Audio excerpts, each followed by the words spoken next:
पाकिस्तान के खिलाफ बहुत सारे महाज खुले, कुछ हमने खुद खोले और काफी सारे हमारे खिलाफ खोले गए।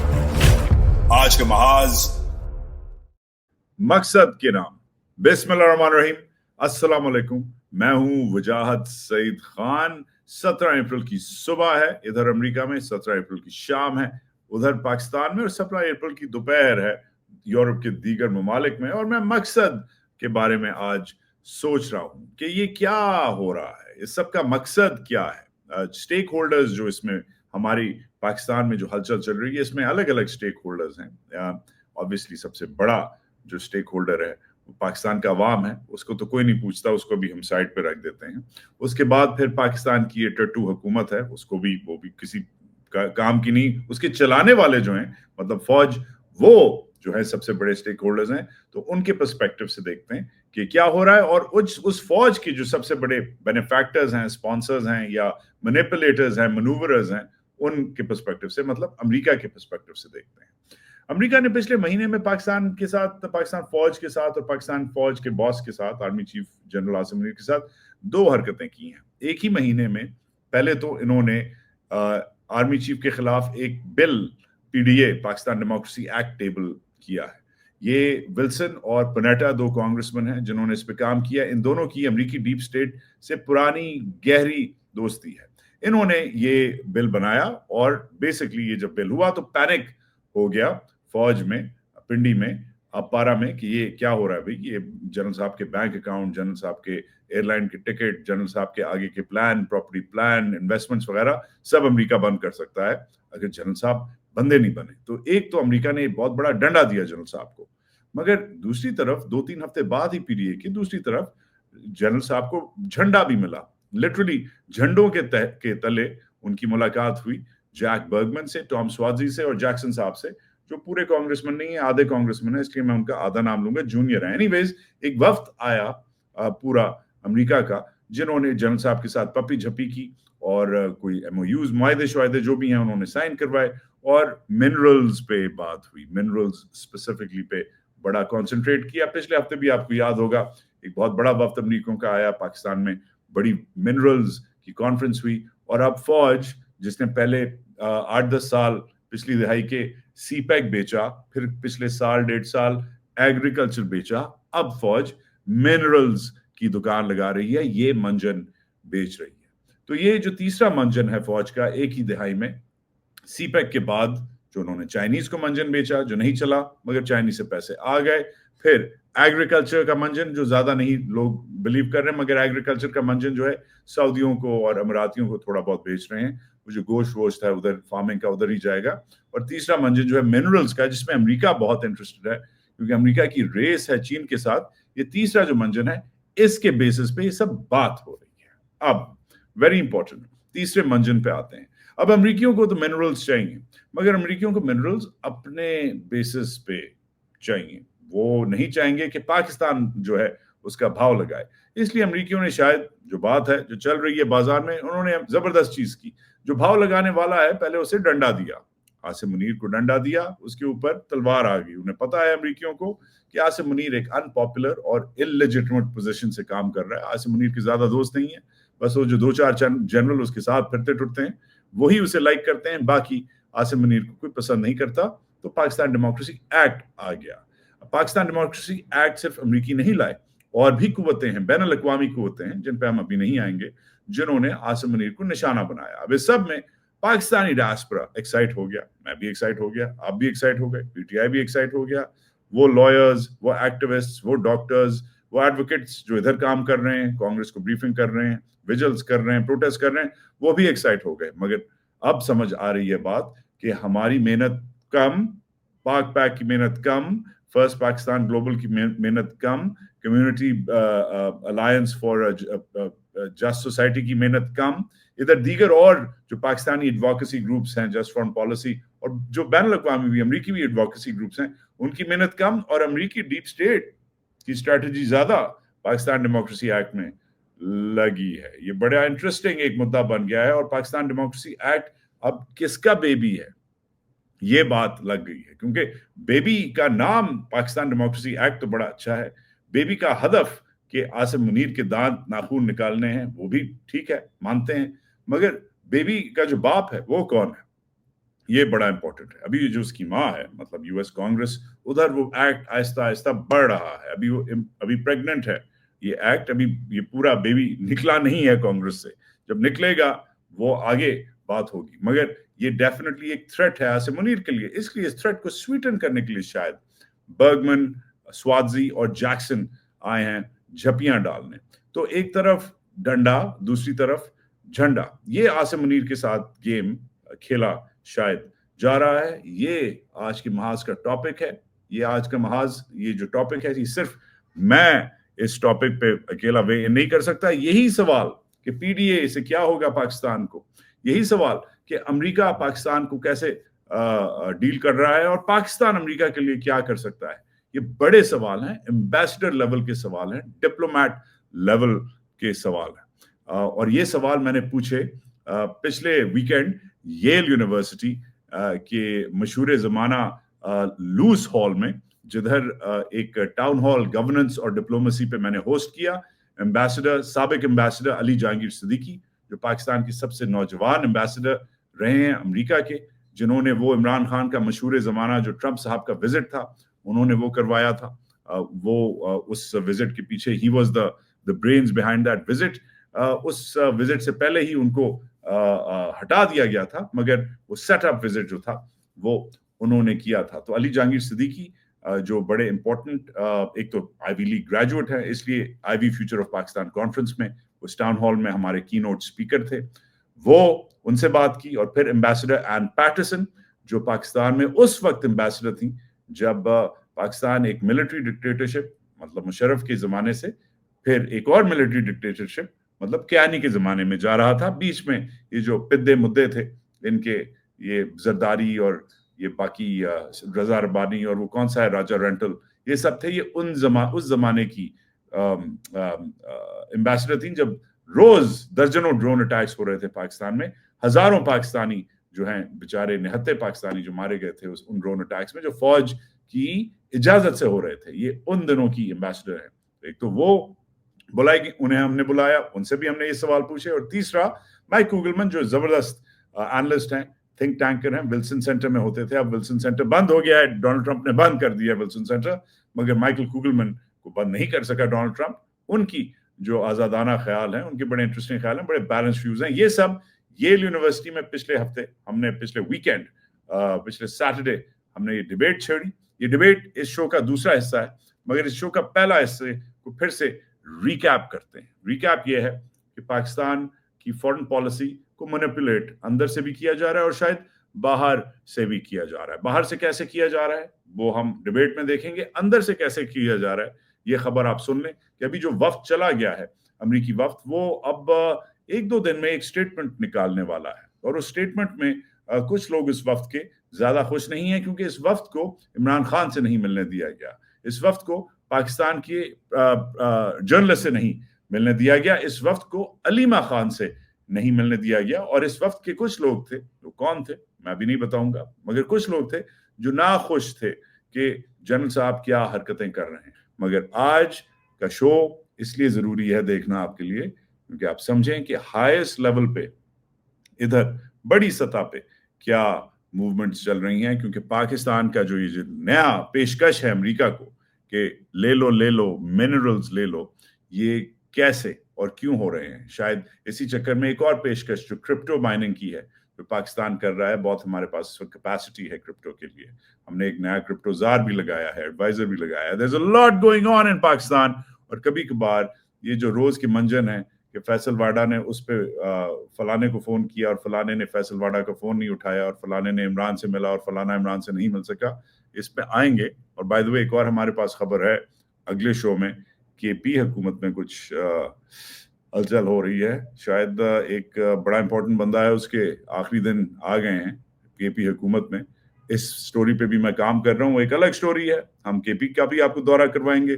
बलूचिस्तान में फौज एक कॉर्पोरेट टेक ओवर कैसे कर रही है और केपी में कैसे ये मिनरल्स का जो चल रहा है मामला, इस पे भी हम आ रहे हैं। स्टोरीज बहुत सारी हैं, मगर ultimately all doors lead to understanding the question right now of America versus Pakistan. ये कैसे एक दूसरे के साथ इस वक्त ये डांस जो कर रहे हैं, बीच में पाकिस्तानी डायस्पोरा भी है, इस तरफ ट्रंप है, इस तरफ मेरी जिंद मेरी जान है, बीच में ऊपर हम सबके इमरान खान है। तो ये सब स्टेक्स हाई हैं और ये अच्छा मौका है कि हम एक बैक सीट लें और जो पावरफुल लोग हैं वॉशिंगटन के, वो क्या सोच रहे हैं, क्या कह रहे हैं पीडीए के बारे में, मैगा के बारे में, ट्रंप के बारे में, आसिम मुनीर के बारे में, और लोग उनसे सवाल जो पूछे, जिन स्टूडेंट्स ने, जिन एक्सपर्ट्स ने जो क्राउड में बैठे थे, वो भी पूछना जरूरी है। शो लंबा है, मगर अगर आप ध्यान से, तहम्मुल से, तमीज से और हौसले से देखें तो आपको बहुत समझ आएगी कि ये येल टाउन हॉल इस Ivy future of Pakistan conference में हमने क्यों किया है, इसका क्या मकसद है। हम एक बड़े हाई लेवल पे डिबेट छेड़ना चाह रहे हैं, पाकिस्तान के बेस्ट एंड ब्राइटेस्ट, अमेरिका के बेस्ट एंड ब्राइटेस्ट से डिबेट करना चाह रहे हैं, क्योंकि ये अगर हमने डिबेट नहीं की, ये जो पीछे वाले हैं, ये जो हैं, ये हमें बेच बूझ के खा जाएंगे, डकार भी नहीं मारेंगे। तो इससे पहले कि हमें बेचें बूचें, हम इनका खाना, इनकी सप्लाई चेन पे सवाल उठाते हैं। तो आज ये सवाल मैंने दुनिया की शायद सबसे मोतबर, शायद सबसे रिस्पेक्टेबल यूनिवर्सिटीज में की फहरिस्त में ये लाती है, उधर मैंने ये सवाल उठाए हैं। मेरा साथ दें, पहले कुछ झलकियां देखें जो हमारी चली हैं येल में, जो हमने पार्टी भी की और कॉन्फ्रेंस भी की, और अगले कुछ दिनों में ऐसी और डिबेट्स भी आपको मैं दिखाऊंगा जो हमने अलग अलग टॉपिक्स पे की।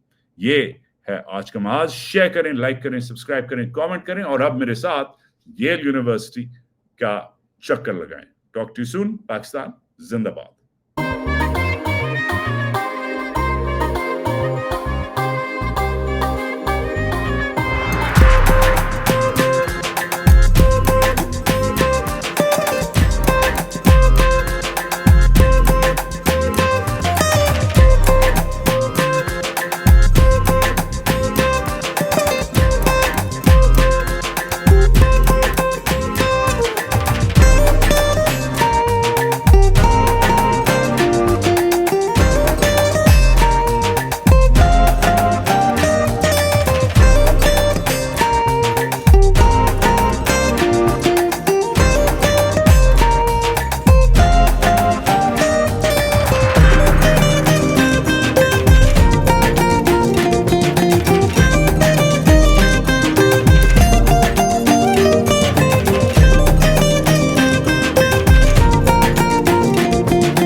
Closing keynote, and then it will be moderated by Wajahat Saeed Khan, and then afterwards we'll invite Ambassador Ann Patterson and Michael Kugelman to engage in a moderated discussion.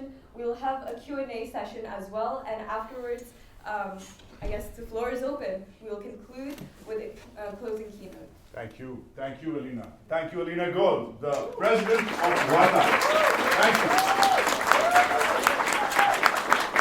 All right, so let's do this alphabetically. So is Brown in the house? Is Brown in the house? Yes, you are. Okay. Is Cornell in the house? Okay. Total representation for you, Ambassador. Okay, I'm sorry, I messed up my alphabets. That's why I didn't do undergrad here. Is Columbia in the house? Oh, finally! Thank God. Thank God. Okay. What about Harvard? Yes. Well done. Good job. Wrong school, right people though. Okay, what about Dartmouth though? I mean, are they still in Ivy? Oh, the one. The one. But thank you. Representing. That was on purpose. I can count my ABCDs. You Ben? Okay, and finally, Yale. Okay, so I'm sorry, what? Oh, you guys, the Tigers. I'm sorry. You have a school somewhere in Jersey. Is that even is that even a state? This is New York speaking. Princeton, my friends from Princeton.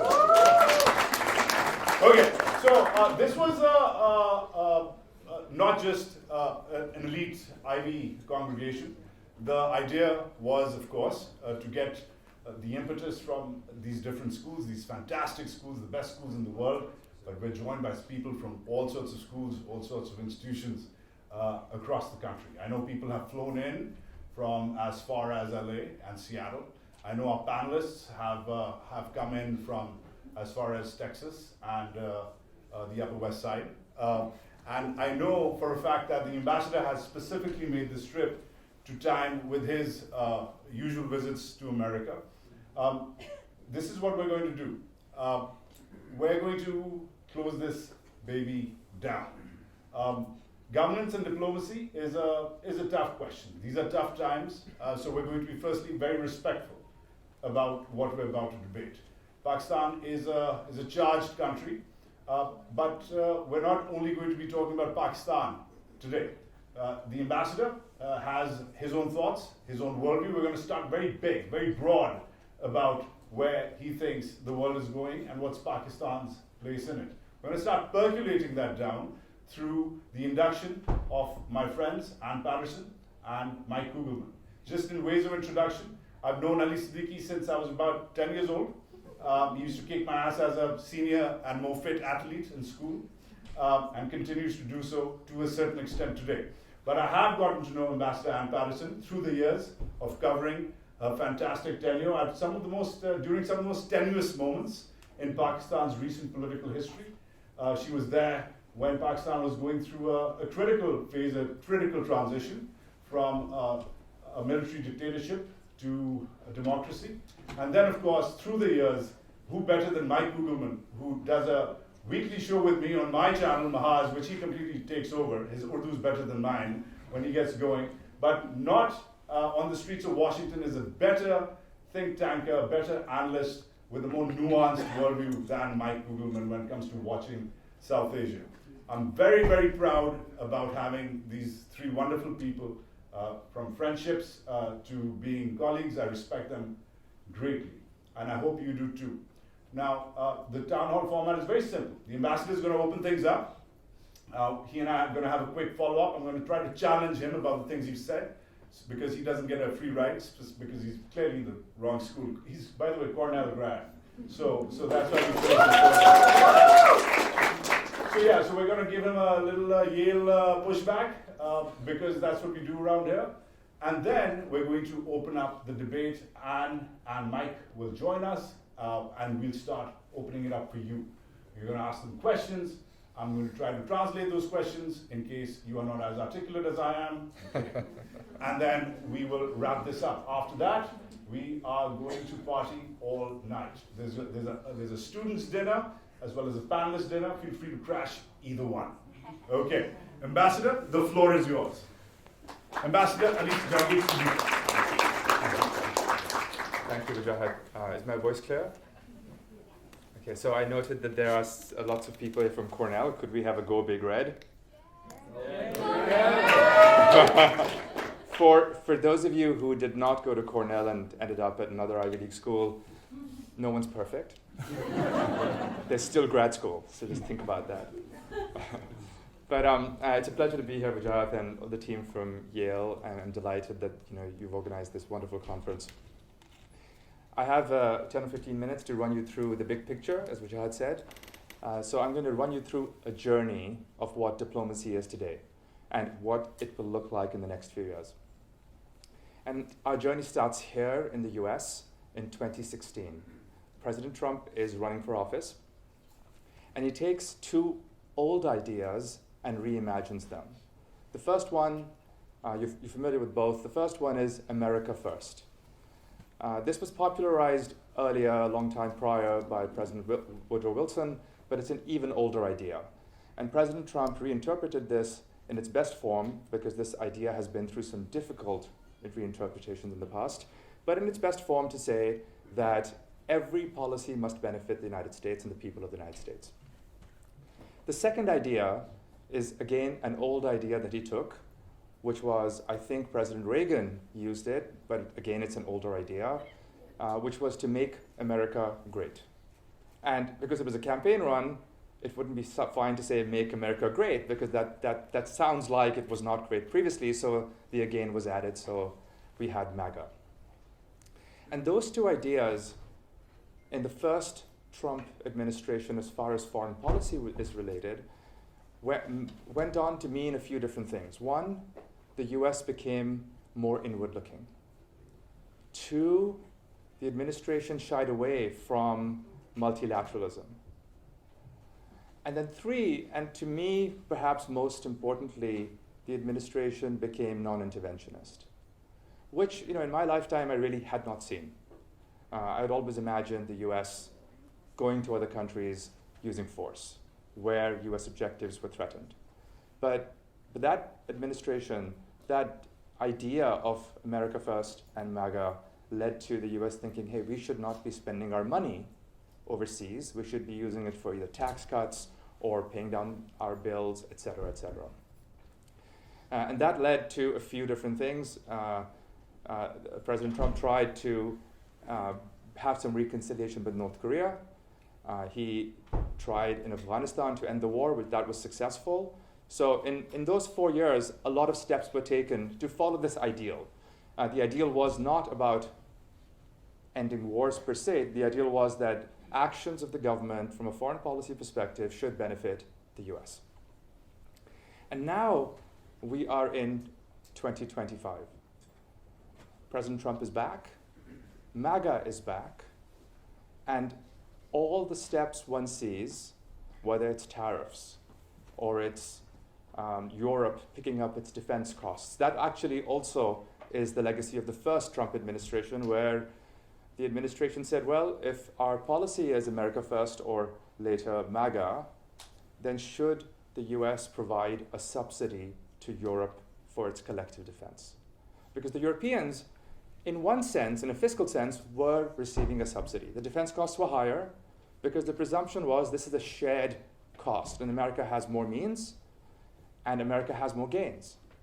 But the moment MAGA meant that the US looks at itself in isolation, that thesis did not hold true.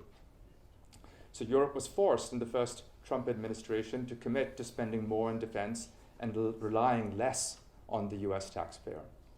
Well, now we are in the second Trump presidency, and we see the effects of MAGA again.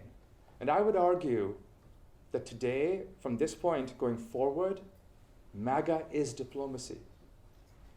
Every country in the world today has to try and achieve their foreign policy goals, not on the basis of the idea that there's a mutual benefit here, but instead on the basis that can they provide to the United States, while trying to achieve their own goals, can they provide to the United States three things? Who knows what the three core fundamentals of MAGA are? Safety. I'm drawing a blank. Can't believe this. It's safety. I think the word is security, but I may be drawing a blank there. And then prosperity for the US. And if you were to read Secretary Rubio's statement, I think it was Jan 22nd of this year, of 2025, from the State Department, it's on the website, you will see that the foreign policy of the US effectively now becomes driven by those tenets of MAGA. And that's the struggle we see in the rest of the world. So we'll pause on the US for a moment and we'll come back to it when you have questions. Let's go to Europe. Europe is seeing two big distortions, things it has not experienced before. One is the US policy of MAGA becoming diplomacy, and two, the rise of the far right. And many far-right parties in Europe emulate some elements of President Trump's ethos. And that is threatening the European order. The European Union anyway is fragile. And we've seen Brexit.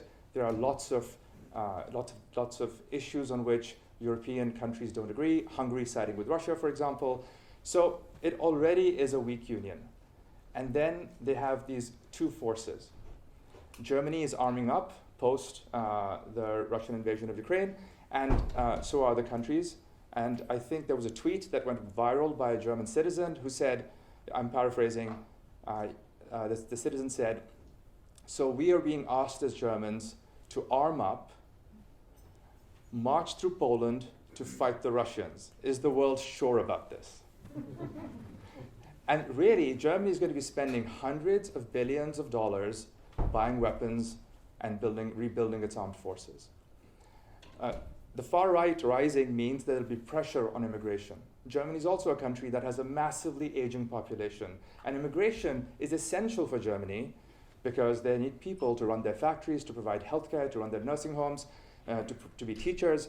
And all these pressures on each of these countries, sometimes pushing them away from each other, I think put the European Union in a very difficult position.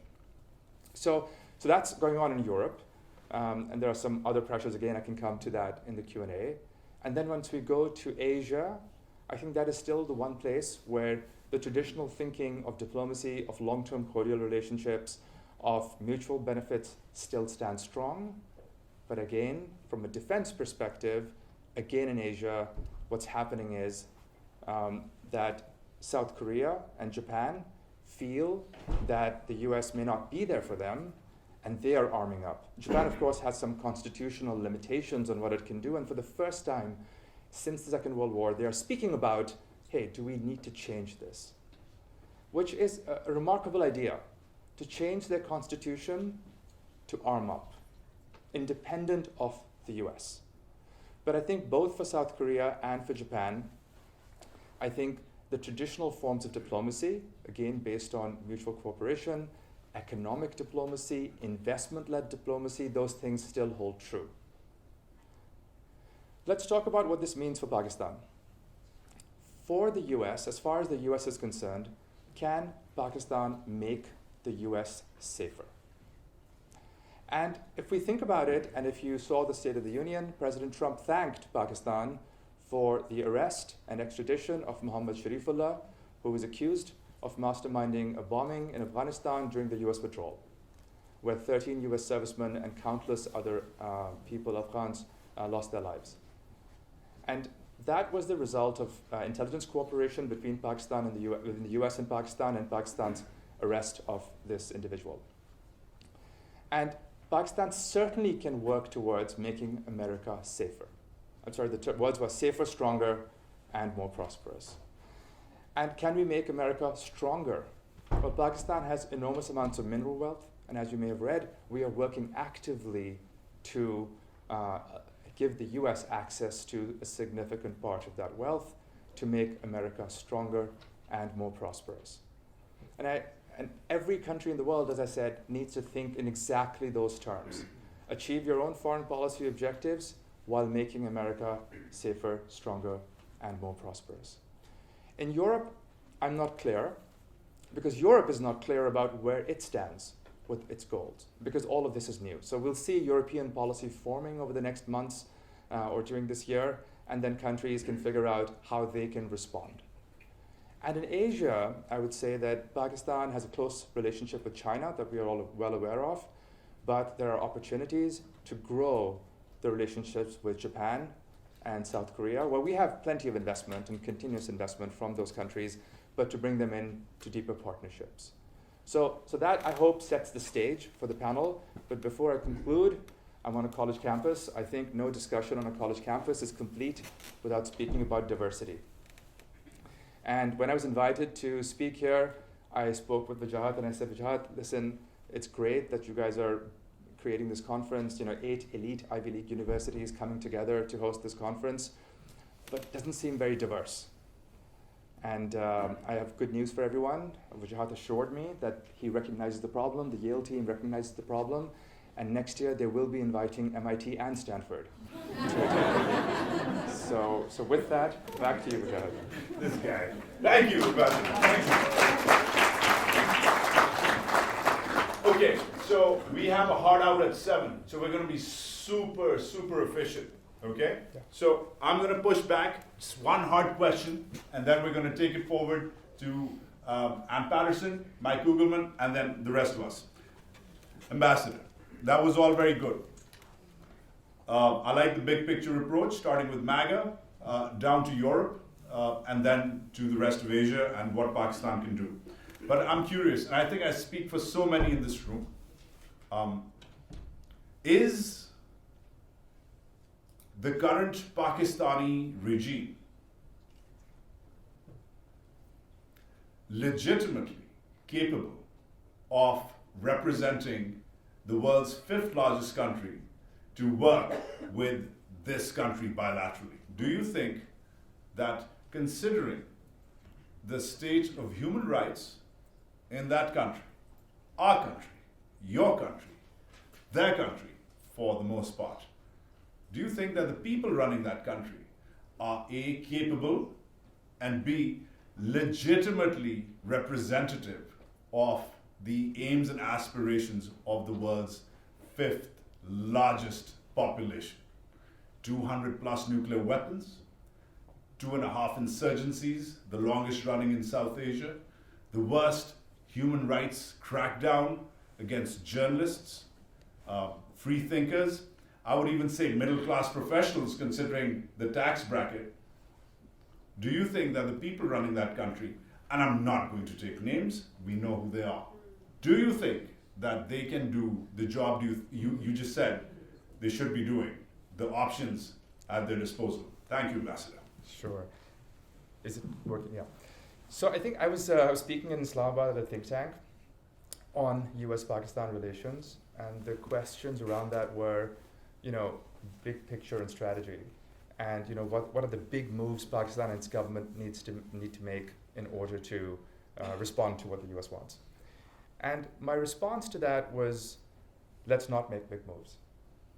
It's actually quite hard to be predictive of large moves. But there are a large number of small issues. Some are irritants. I remember when I was serving in Washington in 2018, there was an issue of illegal migrants from many countries who had committed a crime, a violent crime, but had not been taken back to their home countries, which is a requirement of agreements between countries. And that was an irritant. And sometimes and we dealt with the issue successfully, but sometimes removing irritants is the single most important thing. So I would argue, first of all, that we don't have to solve the really big issues. We have to solve a series of small issues. And in fact, if you look at the history of Pakistan-US relations, not today, not this government, but through decades, the only large macro moves have been things like cooperating in Afghanistan against the Soviets, or cooperating on the war on terror, which was a long period of time, 20 years, et cetera, et cetera. The rest of it has been small changes. Because in the end, we are a major non-NATO ally. We have a lot of cooperation on a number of fronts. The US is now a second largest investor after China, but for decades was the largest investor in the country. We've received enormous amounts of aid and support from the US. So in general, the relationship actually is fine. So I would say, if you look at the history of governments in Pakistan, all governments, going back to 5, 7, 8 governments, they've all been able to successfully solve the small issues. We don't see an issue with major changes. We accept, as Pakistan, that India is a much larger partner for the US. We accept that position. Our position, as we all know, is that Pakistan should not be viewed in that light, but we accept that India is an economy much larger, and that there's no competitive pressure. So I would say the job is not hard. It was just an understanding that Pakistan had to achieve of what the US wants out of it. Now that is a diplomatic answer to a very difficult question. It is not a non-answer. You will have your chance to push back. But now, let me welcome Ambassador Ann Patterson and Mike Kugelman to the fray. It's an enormous pleasure to be here. I want to congratulate the organizers of this conference, and I want to thank Yale, where I was a fellow for a couple of years. So you all are really the ambassadors of the improved relationship between Pakistan and the United States. So let me start with that. So I think Ambassador Siddiqui got it exactly right. And I think a lot of people in this audience don't want to hear this, but I want to talk about more as he did from the U.S. standpoint. And I want to get to specifics of what I see as the issues upcoming, because I think they are going to be difficult to manage in many respects, particularly for those of you in this room who are dual nationals. The first is migration. There's a leaked list, which you probably saw on the front page of the New York Times, which would put Pakistani citizens on the so-called orange list. And it would hook up Pakistan with such countries as Haiti, Belarus, South Sudan, basically failed states, and dramatically, I think, if it is put into effect, reduce migration to Pakistan in all its forms. That's an issue that will have far-reaching effects and dramatically reduce U.S. investment in Pakistan as well. It'll affect everybody in this room, and I think it's something diaspora people should mobilize on. The second issue goes to what Ali said about safety. And that's an issue I don't think we've discussed today, but it was a huge issue in the Biden administration, and I think it can appear again in the Trump administration, and that's Pakistan's modernization of ballistic missiles. And the Biden administration made much of an attempt, the ability of Pakistan to attack the United States or Israel. Every Pakistani I've talked to says is astonished at that statement that Pakistan would attack the U.S., but the real strategic issue for the U.S. is China's second strike capability based in Pakistan. And that, I predict, will become an issue at some point as our interests in the Pacific become more pronounced. Cooperation on counterterrorism, that's sort of risen in the U.S. It's certainly not at levels of 9/11. But the cross-border attacks in Pakistan, the ISIS-K people entering through Mexico, that's brought that back. And then, of course, there are lots of areas of promise, but I think Ali mentioned at least one, the critical minerals. I've already talked to a few people today. I know that's very controversial within this audience, but I think it's something the Trump administration will be really interested in. So I'll stop there with some specifics and turn it over to Michael. Well, thank you. It's an honor to be here with Ambassador Siddiqui and Ambassador Patterson and my friend Wajahat. So, the good, the bad, and ugly. I think what's good is that there's no ugly right now, quite frankly. I mean, there's no major crisis in U.S.-Pakistan relations right now, and if you look at all of the serious crises that have pervaded this relationship so many times in the past, whether you're talking about Pakistan's support for terrorists that are targeting U.S. forces in Afghanistan, or whether you're talking about CIA operative killing several people in Pakistan. These are really serious crises that have played out in the past, and there have been many others. You don't have anything like that playing out now. I mean, I do think, and this gets to something that Ambassador Patterson said, folks in Washington continue to be concerned about Pakistan's ballistic missiles program, its long-range missiles program, and we saw at the end of the Biden administration with those multiple rounds of sanctions that the concern is there. And I think that I'm quite confident that that concern remains with the current administration. So that issue will sort of hover there, it'll be there, but it's not a full-blown crisis. I would say it's not even much of a crisis at all at this point. Another thing that's good about the relationship right now is that Pakistan is, I would argue, doing a pretty good job of getting Washington's attention. And many people, including myself, thought that it would be very difficult for Islamabad to do that. But we've already discussed the CT issue. Who would have thought that if there was one country that President Trump would thank in his joint address to Congress, it would be Pakistan? I don't think one might have expected that. He was quite critical in his comments about other countries during that address, including India, but he complimented Pakistan, which was quite striking. We mentioned, the critical minerals issue. I mean, I've heard for so many years Pakistani officials playing up the minerals thing. And it seems like the estimated worth of the minerals keeps going up every year. It's now, I think, $8 trillion. That's what I've heard. $8 trillion. To me, that seems a bit high. But this is not a new. But this is an administration that we know is very serious about engaging on critical minerals. And so I think the timing is good. Crypto.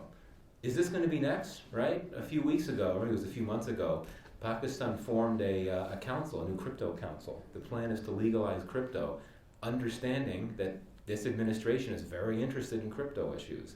So this is good.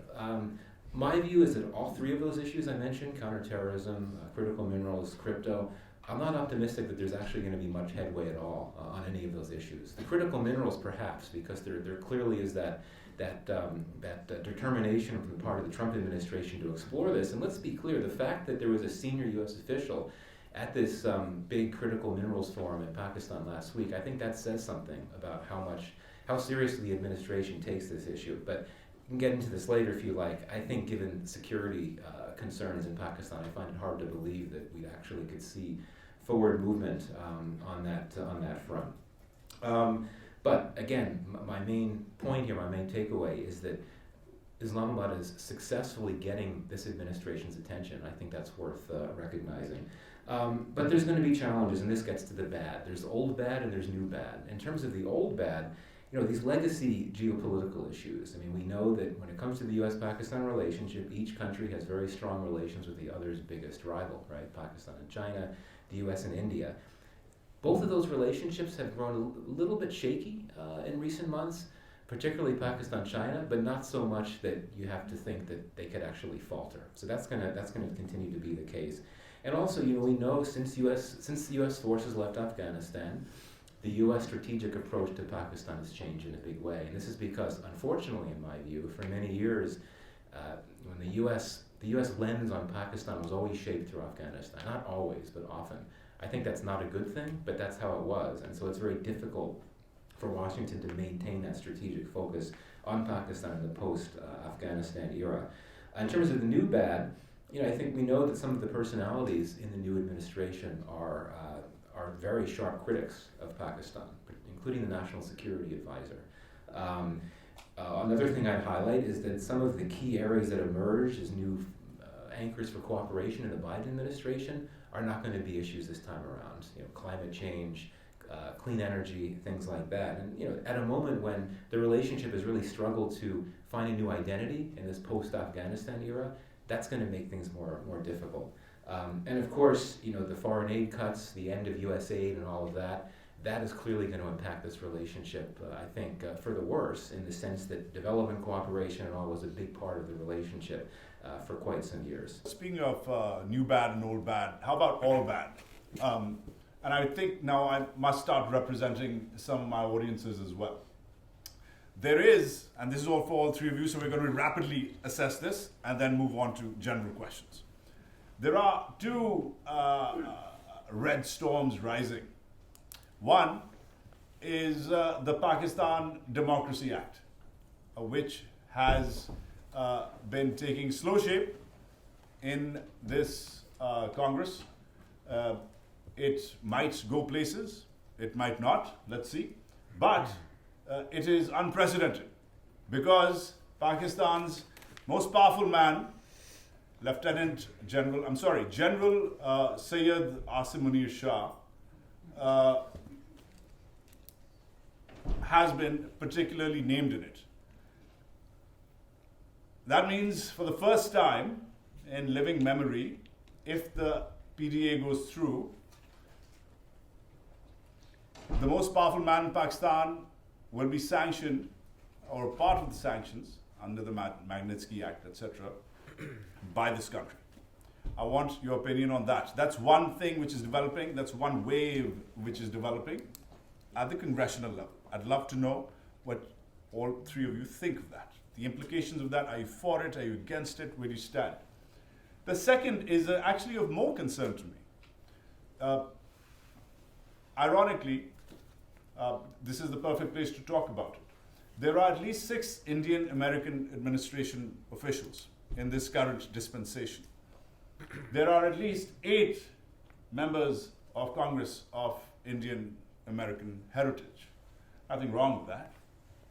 But there is a lot of analysis on the street that may affect the way the administration and the Beltway starts thinking about Pakistan. Meanwhile, of course, President Trump surprising everyone a month ago by praising Pakistan in the joint session of Congress was a pleasant surprise for all. But it was very tactical, short-term, very small victory for the Pakistanis. So those are 2 storms at 2 different levels which are operating. One triggered by the diaspora, the other triggered by, well, a demographic fact that not enough of us are in positions of power.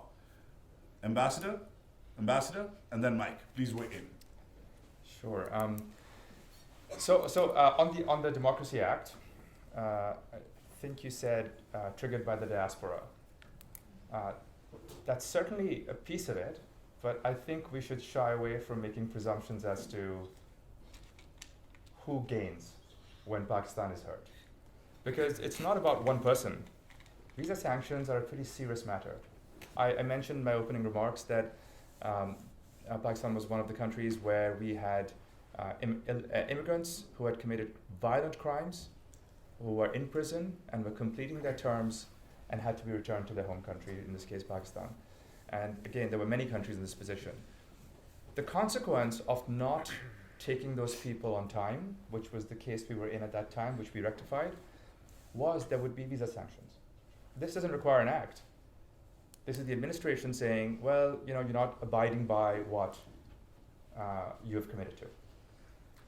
And the visa sanctions would have begun with the immigration of our doctors to the United States. Those would have been followed by visa sanctions on F1 and J1 visas for students, and then on H1Bs. That affects everyone. So, opening up visa sanctions has a lot of risk. Can of worms? And once you look at that, you have to think about really who gains. Because there's lots of people that gain out of that, not just Pakistan. And I'll leave it there for now. Your second question was about people in the administration of Indian origin or Indian heritage and why we are not represented. And how it could change the way we are being looked at right now. It's already beginning to change the way we are being looked at. I don't really agree with the position that because someone's of Indian heritage, they would have a bias. I see them as American officials. They've sworn an oath to this country. There's a responsibility of duty. So I don't think there's a bias because of that reason. I think the bigger issue is we are not represented. Right. That's a choice we make every day. And I'm not one of those people, I'm not a US citizen, but that's a choice Pakistani Americans make every day. Whether they want to pursue political science or careers in government or, run for office. And there's been some real change in the last 10 years. Right. There have been mayors in lots of towns that are now of Pakistani origin.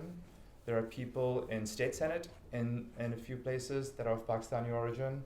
So there are certainly moves in that direction, but I think we have to really make that an important priority for Pakistani Americans. And that priority doesn't benefit us as Pakistanis from Pakistan. It's for US citizens, US citizens of Pakistani heritage to represent themselves in their government, because everyday decisions are taken that affect you. So I think that's what I would say. That is the priority. I like that. Thank you. There are, by the way, I must add, there is at least one state official and one former elected city official in this room. You'll be happy to know. Very good. Ambassador Patterson. Thank you very much. Let me be clear that American citizens, by the First Amendment, have the right to petition their government for whatever they want. But I think this act is a mistake. First, I don't think it'll go anywhere, so I think it's some wasted effort. And secondly, I think the Trump administration in particular will feel it doesn't promote its other interests, which is counterterrorism, which is critical minerals. They know, or at least I think they would suspect, that you can't reach those goals if you're sanctioning Pakistan's leaders. On the second issue, Ambassador Siddiqui has phrased this well. These are American citizens.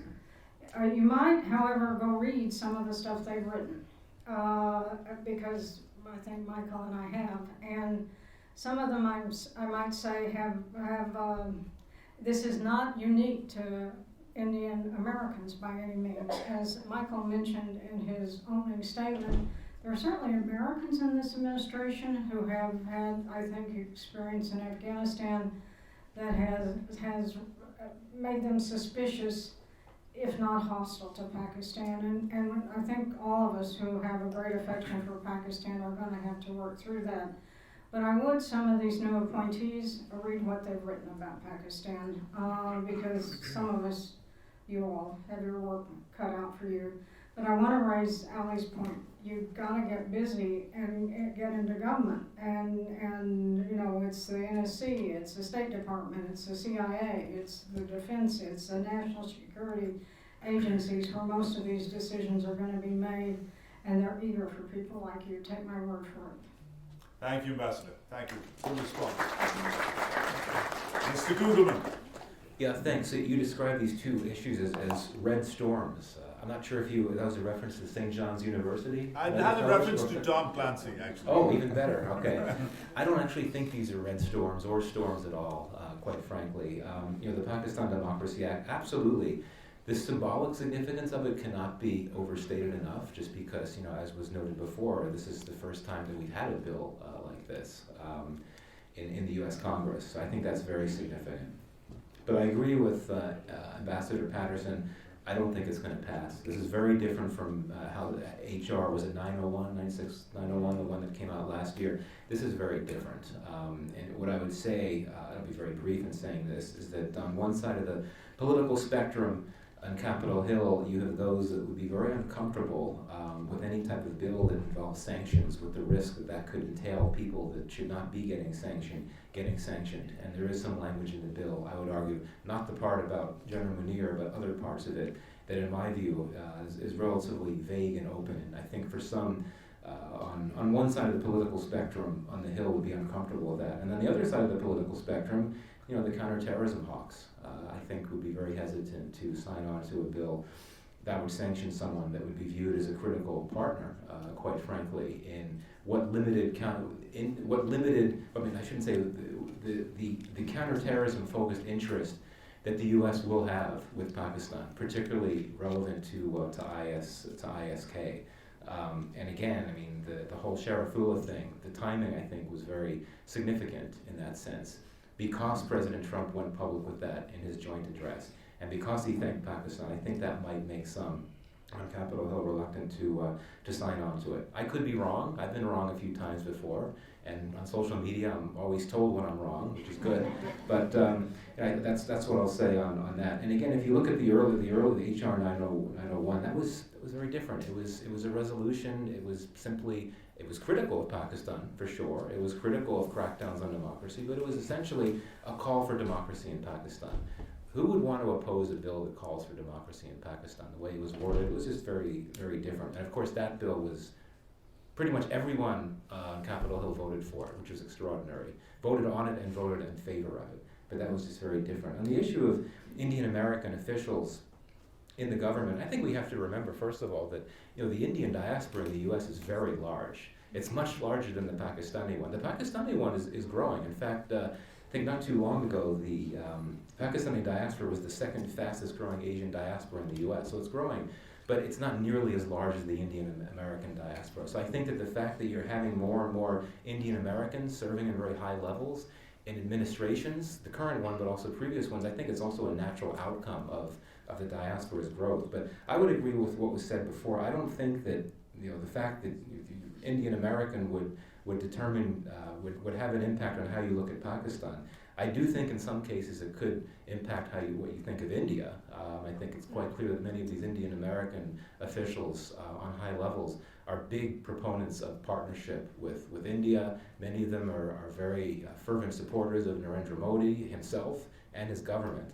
But I don't think that would necessarily impact positions on Pakistan. As Ambassador Patterson said, there are other reasons why these folks would not necessarily want to pursue a close relationship with Pakistan. We've already discussed some, the Afghanistan factor, those experiences, and others. Thanks, Mike. Thank you. Thank you. This is why I can't live without Mike once a week Mike coming on my show. This is why I'm hooked onto it.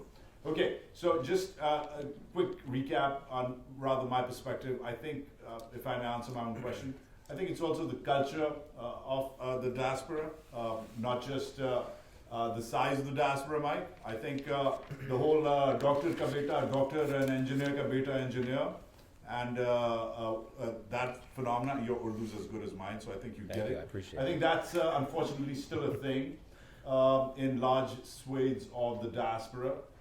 I'm glad it's changing. I know there's a couple of lawyers, in fact, more than a couple right there in the back. But are we sending our children, and I'm speaking from the diaspora's perspective, are we sending our children, are we encouraging our siblings, are we encouraging these young undergrads, mentoring them to get into public policy, diplomacy? Would we rather send them to the business school here or the Jackson School of Public Policy, or the law school for that matter? I think that's something we should really look into. The changing culture of demographics. This is when I get up and get you involved. Now, here's the rules. That man in that corner with that black sweater is a very dangerous man. He's paying for everything. These are finance chiefs. He's very cost effective. He's going to give you the mic, right? You're going to ask a question. When he takes the mic from you, you're going to stop talking. And here's the best part. I need a question. That means your sentence should end with a squiggly question mark. I know we love to talk. Keep it brief. And I know there's all sorts of questions. But we will take 3 together. Be respectful. There's a code here. Be precise. And end with a question mark. That's all I ask. All right? Let's get started with the front right here. Then we get to the corner right there, the gentleman in the back. And we'll come to this corner and then the young lady here. We'll do the left side, we'll do the right side. Left first, come on, it's you. Come on. Okay. Hello, can you hear me? All right, so my question is for Ambassador Siddiqui. I love how you made 3 points that we all have to, give back to the U.S. It really sounded to me like as if we're giving back tributes, and it reminded me of the pre-colonial or independence idea that we have to, do the all the 3 things or more than the 3 things for the British, and now we have to do that for the American Empire. That's my question. Is that analysis right, or do I have to change that? Keep that. That's for you, Ambassador. Next one up is the gentleman in the back with the lovely blazer. Do we still expect, or shall we expect that in future the relationship dynamic would be based on transactional relationship, or it's going to shift into some kind of a strategic interest in the longer run between 2 countries? Thank you. And right under him, right there. Thank you. This is for everyone. What's the future of MAGA diplomacy? I'd like to know that. Okay, thank you. We'll do this three rounds. It's for everyone? Okay. Ambassador Siddiqui, you can take the first round. Ambassador Patterson, you can take the second question. And then Mike, maybe you can do MAGA diplomacy third. That's right. Let's go. So I would say I think your analysis, I don't want to say it's not the way I see it, but I would say that the US, the Trump administration sees that it's been taken advantage of. In colonial times, the colonizers never thought of that. That wasn't a subject. They came to take. Here, the US has been the largest giver of aid, the largest giver of defense support, the largest market for a long period of time. That has served the US well also, in particular, giving market access. It benefits both sides. And it helped with the goal of the US view on the world being propagated. But if you think about dollars and cents, it was an expensive trade as far as the Trump administration sees. So I wouldn't necessarily say this is sort of a tribute from a colonial kind of ethos. I would say that the view is that, first of all, no more bleeding, right? Cutting off US aid. The US was never a colonizing country, at least not in our part of the world. I mean, there was severe influence exercised in near countries. That's true, in Latin America, for example. But for us, and for most of the world, the US was not a colonizer. In fact, the US was colonized, right, and fought a war of independence. So I don't think there's an equivalence between those 2 things. The US is not trying to behave, I think, like a colonial power. It's just saying, well, we have no history of guilt. So why should, of being a colonizer, why should we be giving aid? That's the thinking. I'm not saying it's correct or not. This is the thinking. It's not the same thing as a colonial outlook on the world to ask for tributes. What about neo-colonial?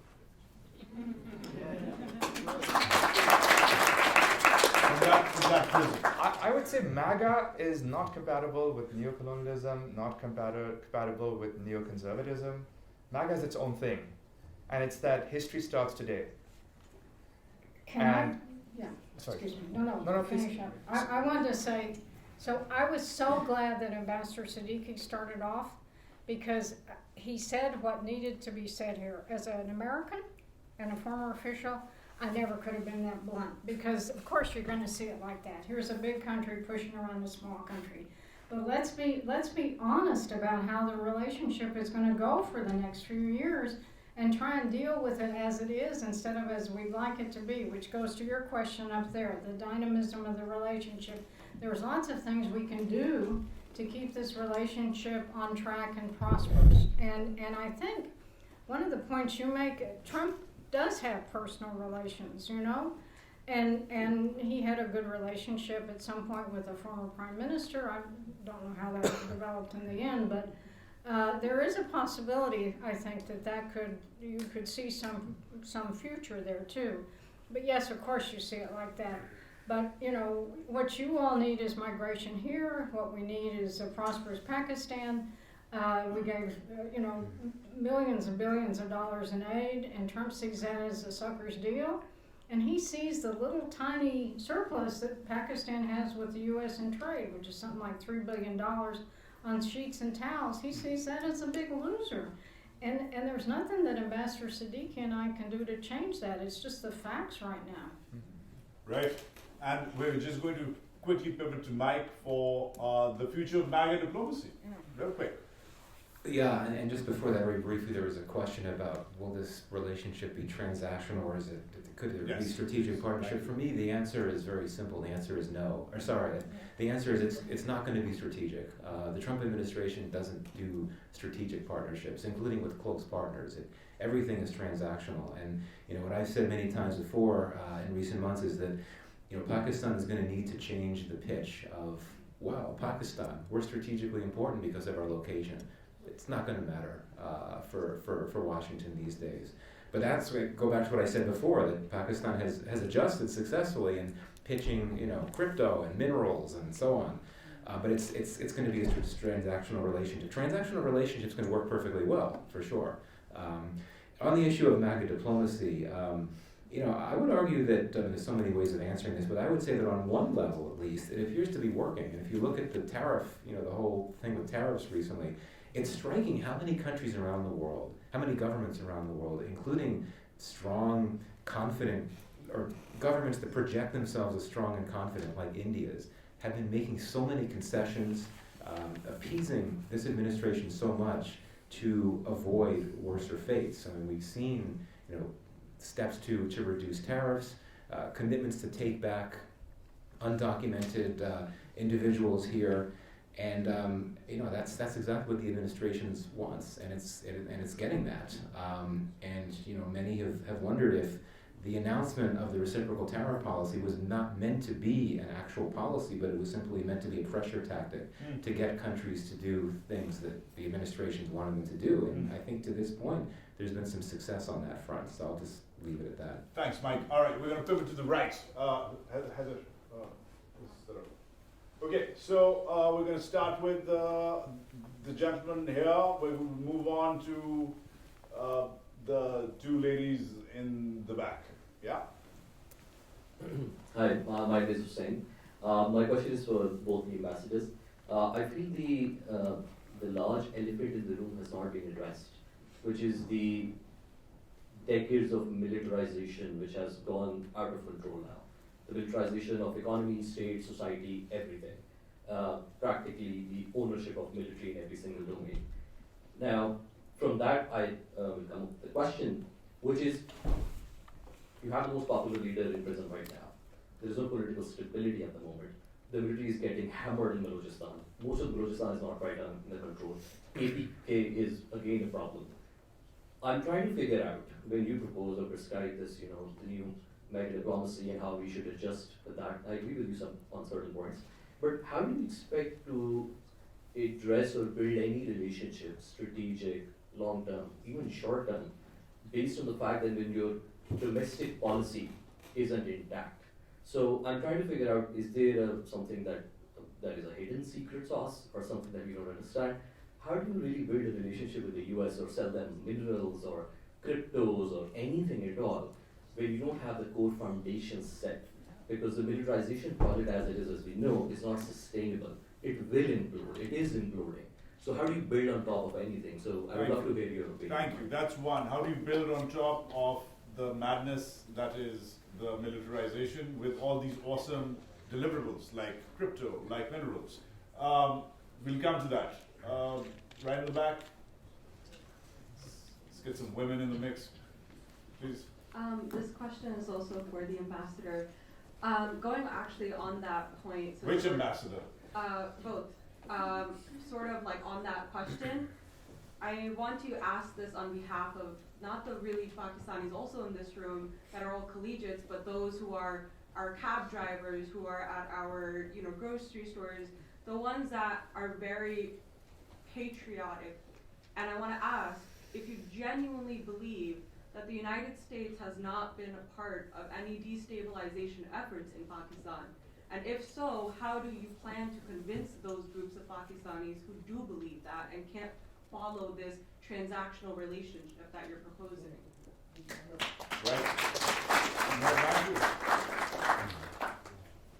And then my question is from both ambassadors as well, but thank you, Ambassador Siddiqui, for explaining the three ethos of the MAGA policy. Stemming from that, I think I am genuinely curious from diplomacy standpoint, what is the difference between countries like Pakistan and India, both are neighbors, both are sort of geopolitically sort of in the same location, but one country has the audacity, for lack of better words, to stand up to the United States and say, we're gonna maintain relationships with Russia whether you want it or not. And when Pakistan does that, the entire diplomacy sort of is rooted out. So no, I genuinely mean this as a question, is like, what is the difference in the US's perspective? And at what point does the US start acknowledging countries? Like, do you have to put your head down for a certain number of years, keep, listening to the US's orders, and then, again, I'm being very frank here, but, and then at a certain point, it's gonna be you be able to stand up to it. Thank you very much. All right, real quickly, lightning round ambassadors. Let's start with you, Ali. Okay. So I think I'm not saying this is the perfect outcome, but I think all of those things are disconnected. Developing crypto, or the exchange of crypto and the legal system around that, is not necessarily linked to counterterrorism problems in Balochistan or KP. Pakistan is a very highly successful banking sector, regulated by one institution, the state bank, our central bank. That's functioning fine, regardless of counterterrorism operations in other parts of the country. In the same way, when we speak about minerals, Pakistan has had a counterterrorism problem on gas pipelines for maybe 20 years now, but the gas still flows. If you look at minerals, Pakistan's still new to minerals, although the Barrick Gold project is massive and will come online in 2028. But lots of countries that have some level of instability have very large mineral projects, and they're exporting those minerals, and indeed exporting to the United States and to Tesla and so on. So I think these things are not connected. On a broader governance level, Pakistan's always needed work. It's not one government. Every government has had its work cut out for itself. So I would stop there for now. The second question was? What was up there about transactions? About convincing the diaspora. Good news is it's not my job to convince the diaspora, a former government official. But I would say that if you are asking for my opinion, that's not relevant. I mean, I don't want to go into the diligence of the event you're mentioning, but I just want to say, and Ambassador Patterson might want to comment on this, the State Department is not in the business of announcing that they will do regime change. That's just not how business is done. So what I'm saying is it's not up to me to convince them of that. They live in this country, they have to think about what the right answer is here. But I don't think it's for me, or even when I was a government official, for Pakistan's government to explain it to them. People will believe lots of different things. Many things have some evidence. Many things have a lot of evidence and are not believed. Some things have little evidence and is universally believed. But really, this is an evidence question. So I think for the India-Pakistan question, let me start there. You're asking what the difference is in the U.S.? Well, there are the obvious differences. There's size and economic capacity, et cetera, et cetera. But the main difference, and this is overwhelmingly important that people understand this, is the perception that India is going to be a counterweight to China. Now, you can argue, and people that write in foreign policy argue this endlessly about whether will India be there, and there's a lot of doubt about that, but that's not the perception. And this policy has been consistent across many administrations for years. It's just gotten more intense. It's a very simple answer in many respects. I take your point. Yes, we would all like better civil government in Pakistan. Yes, I think anyone who follows Pakistan is concerned about this militarization. But on the other hand, what I've seen, at least in the Trump administration, is they're going to be closer to the military. It was a surprise to me when this F-16 sustainment package went through not long after the Trump administration came in. Their view, I think, on the critical minerals is going to be much like our view when I was there about how you needed the military to ship American equipment to troops in Afghanistan. Their view on the critical minerals, I think, is going to be less of a word. It's going to be that you're going to need the military to provide security to American firms to operate in these dangerous areas of Pakistan. I don't think it's going to be a worry of the Trump administration, the militarization in Pakistan. They're going to try and turn that, as Ali said, into their own interest. If I could just quickly add in on this, the question about different U.S. standards vis-a-vis India and Pakistan. It is worth noting that many of my Indian interlocutors and friends, they complain all the time that U.S. officials let Pakistan get away with so much and hold it to it, essentially give it all kinds of free passes. And I should also say that in the months after the Russian invasion of Ukraine, there was a lot of unhappiness in Washington about India's friendship with Russia. I think once they recognized that that's essentially the way it's going to be, that's a relationship that's not going to change, they came around to it grudgingly. But I would argue that it was a lingering tension point in the U.S.-India relationship during the Biden years. So I think it's important just to inject that nuance there. I'll end there. Thank you so much, Wajahat. It might sound as a joke, but it's a serious question from my end. Will this administration recognize Afghanistan diplomatically? And Ambassador Siddiqui, the same question to you. What's Pakistan thinking right now? How is this Taliban administration different from the one before 9/11, with which Pakistan had diplomatic relations? Because President Trump wants to bring back a lot of military equipment from Afghanistan. So what are the barriers? What are the steps that need to be taken on the Pakistani perspective and on the American perspective for the Taliban to be diplomatically recognized? Thank you, Siraj. Ali Durrani, you get a question. Just a quick question for both the ambassadors. Ambassador, what do you think of the transnational repression that's happening for some of the diaspora that's present here? And from the Pakistani perspective and from the US perspective, in terms of how the US government should treat them? These are such American questions. I thought they'd ask about Balochistan KP, but good. It's even bigger than that. All right, go, ambassadors. This is one. So on Afghanistan, that's a really interesting question. It was impossible for as you well know, the Pakistani government has come to the U.S. a number of times and asked for better relations between the U.S. and Afghanistan, so the Afghans, the Taliban, will control the cross-border terrorist attacks. It was politically impossible for the Biden administration to touch that. I've seen little tiny hints that the Trump administration may have a different view. My personal opinion is it would be long overdue to have an American presence back in Afghanistan, but it's hard politically still. But I think there's a greater possibility on the margins now that would happen than before. And I didn't really understand the second question. Transnational repression.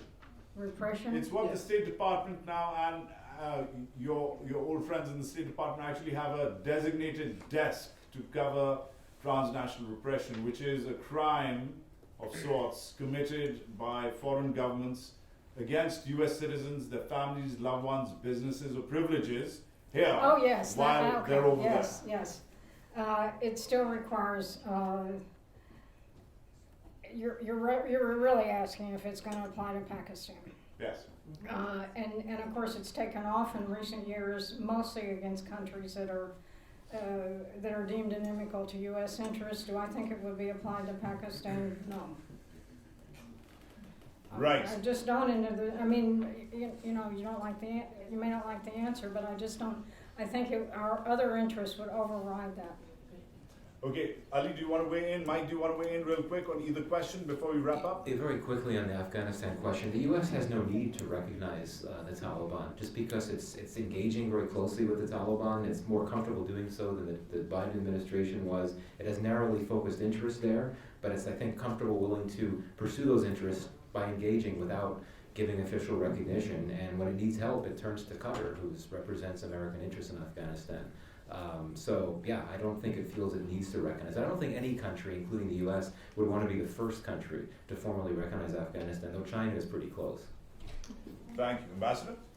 No, I think it's well covered. I think the question that Mr. Durrani posed is a U.S. law question. I'm not competent to say what the U.S. government should be doing, but I think Ambassador Patterson covered it.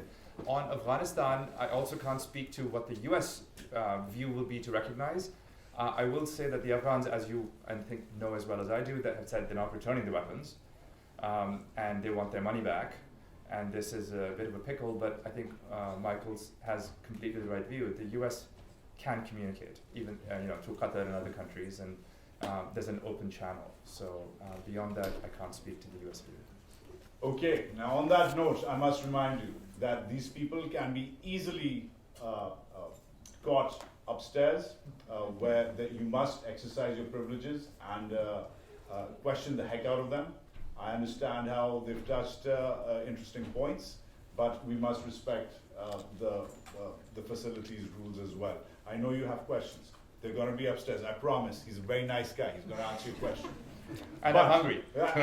But last but not least, there is a tradition, because of the whole collegiate aspect, to always present the keynote speaker with a gift. And as the inaugural keynote speaker of the inaugural IB Future of Pakistan conference, we must be, well, here it is. We must unveil in very collegiate and American fashion for Ambassador Siddiqui the first football jersey for the IFOP conference with his number one. This is like the American draft. There you go. I say your picture. It's a logo. This is nice, by the way. I want one too. But he's taken number one. So thank you, Ambassador. Thank you very I hope it fits. I think it does. We got some intel on your dimensions. Thank you. Thank you. Thank you. Thank you, Mike. Thanks. And thank you.